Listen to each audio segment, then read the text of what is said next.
حضرت ابو ذر غفاری رضی اللہ تعالیٰ عنہ فرماتے ہیں میں اپنے ماتحتوں کے حق میں بڑا سخت تھا، سخت تھی میری طبیعت، میرے غلاموں کی جرت ہی نہیں تھی کہ وہ میرے سامنے گفتگو کر سکیں اور ٹھہر بھی سکیں۔ فرماتے ہیں جس دن میں کلمہ پڑھنے گیا، جس دن میں حضور کی بارگاہ میں، تو میں نے کہا حضور کوئی خاص نصیحت؟ تو نبی پاک نے فرمایا میری نصیحت تیرے لیے یہ ہے کہ جیسا تو نے کھانا ہے ویسا ہی غلام کو کھلانا ہے، جیسا تو نے پہننا ہے ویسا ہی غلام کو پہنانا ہے۔ حضرت ابو ذر کہتے ہیں جو میرے اندر کمی تھی وہی میرے نبی نے نصیحت کر دی، جو میرے اندر کوتاہی تھی وہی غیب جاننے والے رسول نے بتلا دی۔ فرماتے ہیں میں گھر گیا، جب میں جاتا تھا تو ملازموں کا سانس خشک ہو جاتا تھا، وہ کانپنے ہانپنے لگتے تھے کہ جانے اب یہ کیا کرے گا۔ حضرت ابو ذر غفاری فرماتے ہیں میں گیا، ایک شخص سے میں نے کہا کھانا پکاؤ، کھانا پکایا، دسترخوان پہ لگایا اور اپنے سارے ملازموں کو کہا آؤ یار میرے ساتھ بیٹھ کے روٹی کھاؤ، آؤ سارے میرے ساتھ بیٹھ کے کھانا کھاؤ۔ فرماتے ہیں انہوں نے کھانا کھایا، پھر میں ان کو بازار لے گیا، جیسے کپڑے میں پہنتا تھا ویسے میں نے ان کے لیے بھی خریدے۔ فرماتے ہیں میرے غلام کہنے لگے آقا خیر تو ہے نا، خیریت تو ہے نا، کیا ہوا؟ مزاج مبارک تو ٹھیک ہے، کیا ہو گیا؟ اور یہ جو ہم فضا کو اتنا خوبصورت دیکھ رہے ہیں اور یہ جو ہم اتنی پیاری ریم جھیم برستی دیکھ رہے ہیں، یہ جاری رہے گی یا ایک دن کی ہے؟ تو حضرت ابو ذر غفاری رو پڑے، کہنے لگے اب تمہیں ابو ذر غفاری بدلا ہوا ملے گا، اس لیے کہ اب میں وہ نہیں رہا، اب میں رسول اللہ کا کلمہ پڑھ کے غلام مصطفیٰ بن گیا ہوں، اب میں بدل گیا ہوں، میری طبیعت بدل گئی۔ غلاموں کے حق میں حضرت مولا علی شیر خدا غلام کو لے کر کے گئے دکان پر، حضرت مولا علی غلام کو لے کر گئے کپڑے کی دکان پر، دو جوڑے خریدے، ایک کم قیمت کا ایک زیادہ قیمت کا، ایک کم قیمت کا ایک زیادہ قیمت کا، دو جوڑے خریدے۔ جب واپس لوٹے تو غلام سے کہنے لگے تو اپنا لے لے۔ غلام کو پتا تھا کہ اس زمانے میں ہوتا کیا تھا، اس نے کم قیمت کا جوڑا اٹھایا۔ حضرت علی فرمانے لگے عجیب آدمی ہے، یہ تو تیرا نہیں، یہ تو میرا ہے۔ اس نے کہا حضور کس طرح سے؟ آپ فرمانے لگے تیرے لیے قیمتی جوڑا اس لیے خریدا ہے کہ تو جوان ہے، اور میں نے اپنے لیے اس لیے چھوٹا خریدا ہے کہ میں تو اب بوڑھا ہو گیا ہوں، مجھے تو حاجت نہیں۔ کہنے لگا حضور بوڑھے اور جوان کا مطلب نہیں، آپ علی ہیں، من کنت مولا فہذا علی علی مولا، علی مولا، آپ چونکہ مولا علی ہیں اور آپ امیر المومنین ہیں، لہذا آپ نے تخت پر بیٹھنا ہے، آپ نے سلطنت کو چلانا ہے، آپ پہنیے۔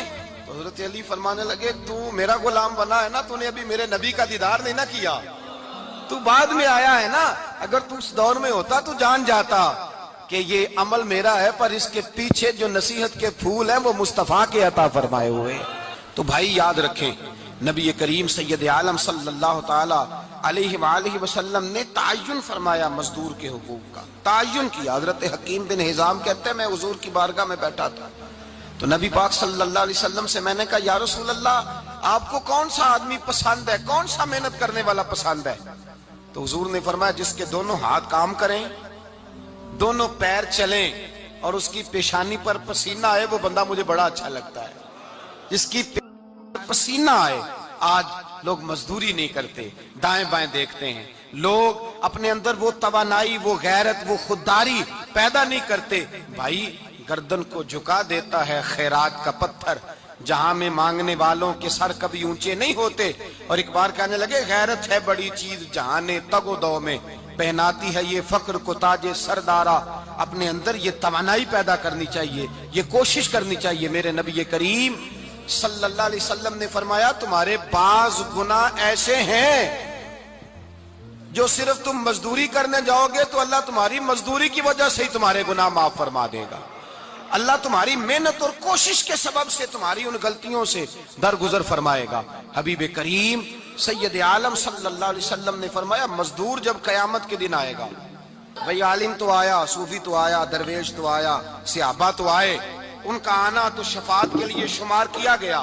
میرے مصطفیٰ نے فرمایا جب مزدور آئے گا، مزدور کی سب سے بڑی غلطی یہ ہے کہ مزدور اپنے آپ کو نیچ سمجھتا ہے، مزدور کی سب سے بڑی غلطی یہ ہے کہ یہ اپنے آپ کو چھوٹا سمجھتا ہے، اس کی زیادتی یہ ہے کہ یہ اپنی سوچ کو بڑا نہیں کرتا، یہ سمجھتا ہے نہیں کہ بھئی میں تو دو ہاتھوں کی محنت کی کمائی کھاتا ہوں، یہ آرزوئے کرم اور میں آپ سے کروں، یہ بھیک اس کو دیجئے جس کا خدا نہ ہو۔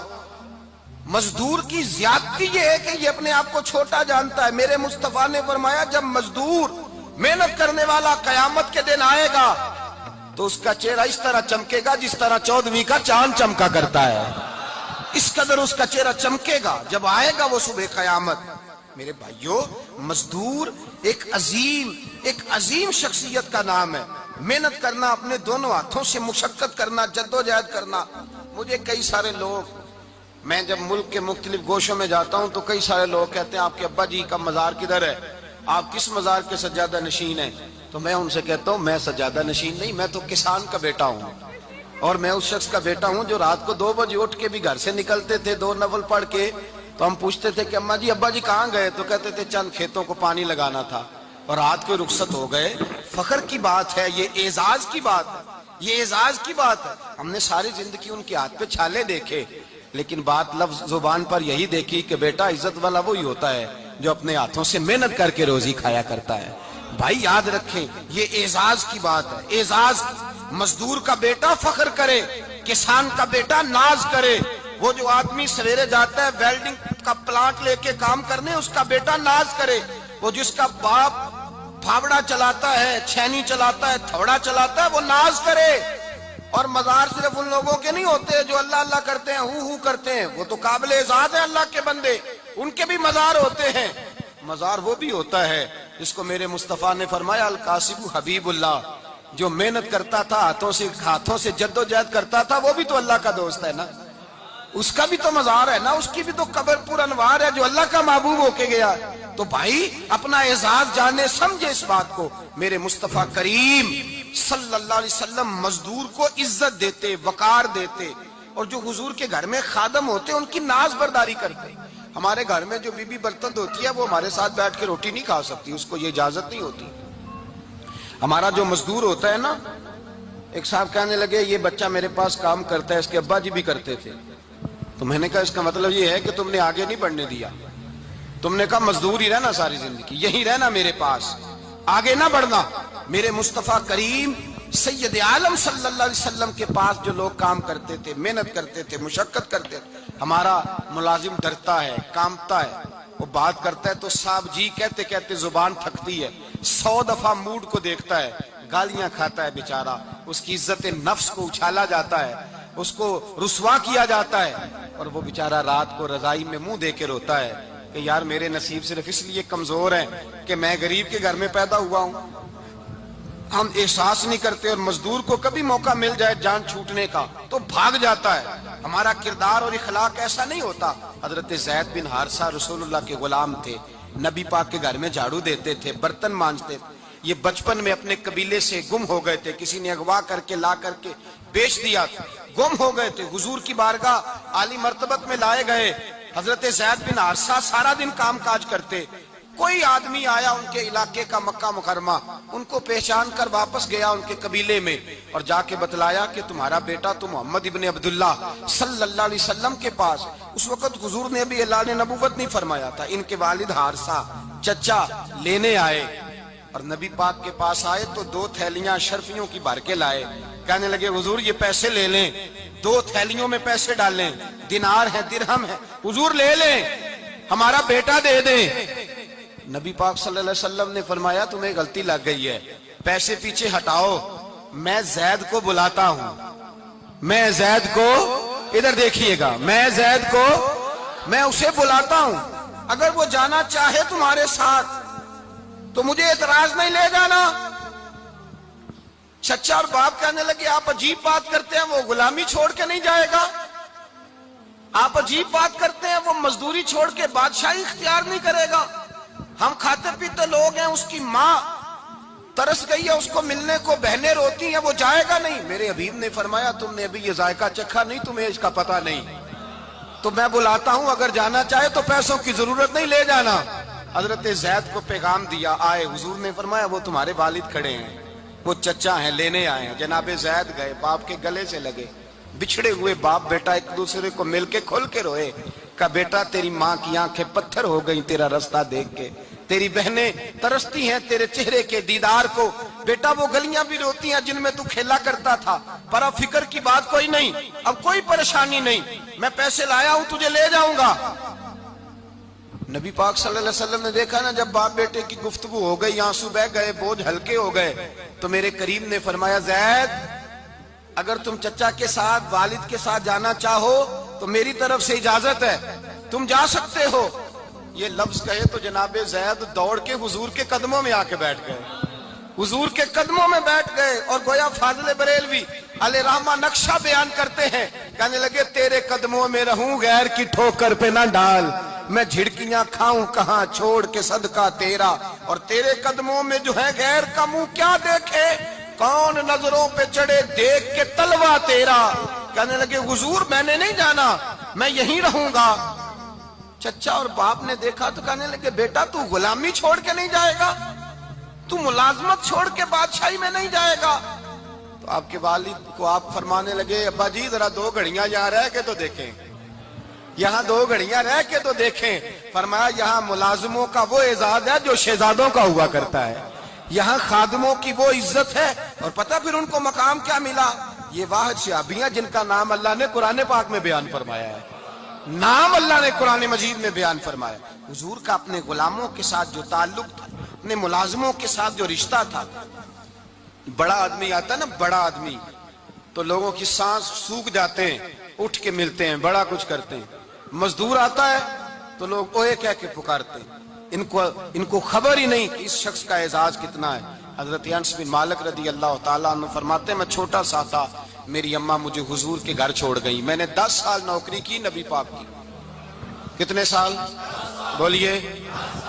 12ویں دن لوگ کہتے ہیں بس بھائی ختم ہو گیا، اب فرینکنس ہو گئی ہے، اب جو مرضی تیرے ساتھ کریں گے۔ 10 سال نوکری کی میں نے، لیکن جناب انس فرماتے ہیں نبی پاک نے کبھی مجھے اف تک بھی نہیں کہا تھا، اف تک بھی نہیں کہا تھا، اف تک بھی۔ حضور نے بھیجا جاؤ فلاں آدمی کو بلا کر کے لاؤ۔ حضرت انس بن مالک رضی اللہ تعالیٰ عنہ فرماتے ہیں میں بلانے گیا، بچہ تھا چھوٹا سا، رستے میں بچے کھیل رہے تھے تو میں ان کے ساتھ کھیلنے لگا، محو ہو گیا، مجھے پتہ ہی نہ چلا وقت کا۔ حضور نے جب مجھے بھیجا تو فرمایا جلدی جانا اور جلدی آنا، اب مجھے خبر ہی نہیں، بڑی دیر ہو گئی۔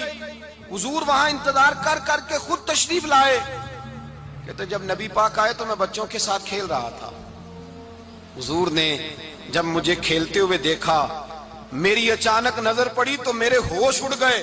حضور نے تو کہا تھا جلدی آنا، اور میں یہاں کھیلنے لگا، یہاں اتنا الجھا کہ مجھے خیال نہیں رہا کس کام آیا ہوں۔ حضرت انس فرماتے ہیں میں ڈرنے لگا، جیسے جیسے حضور قریب آتے میری ٹانگیں کانپتی۔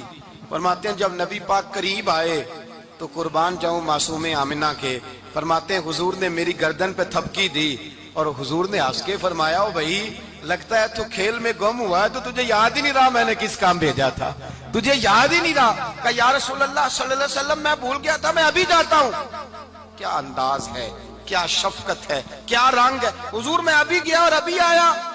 نبی پاک نے فرمایا نہیں یار تو کھیل میں خود ہی چلا جاتا ہے، تو کھیل یہاں میں خود جاتا۔ یہ اعزاز، یہ فضیلت، یہ درجہ کس نے ذروں کو اٹھایا اور صحرا کر دیا، یہ کس نے قطروں کو ملایا اور دریا کر دیا، یہ کس کی حکمت نے یتیموں کو کیا در یتیم اور غلاموں کو دنیا بھر کا مولا کر دیا، یہ کس نے اتنا۔ میرے بھائی مزدور کو حضور نے اعزاز دیا، نبی پاک اپنے ہاتھ سے کام کرنے والے کے ساتھ اس نے سلوک کرتے، محبت کرتے، پیار کرتے۔ ایک بوڑھی اماں تھی جو مسجد میں جھاڑو دینے کی مزدوری کرتی تھی۔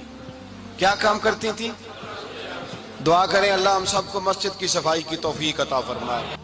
بوڑھی اماں تھی، مسجد کی صفائی کرتی تھی، نوکری کرتی تھی، بیمار ہو گئی، بخاری شریف میں موجود ہے۔ اللہ کے محبوب صلی اللہ علیہ وسلم روز تیمارداری کرنے جاتے، ایک وقت ایسا آیا کہ دن میں 2 مرتبہ حضور تیمارداری کرنے جاتے۔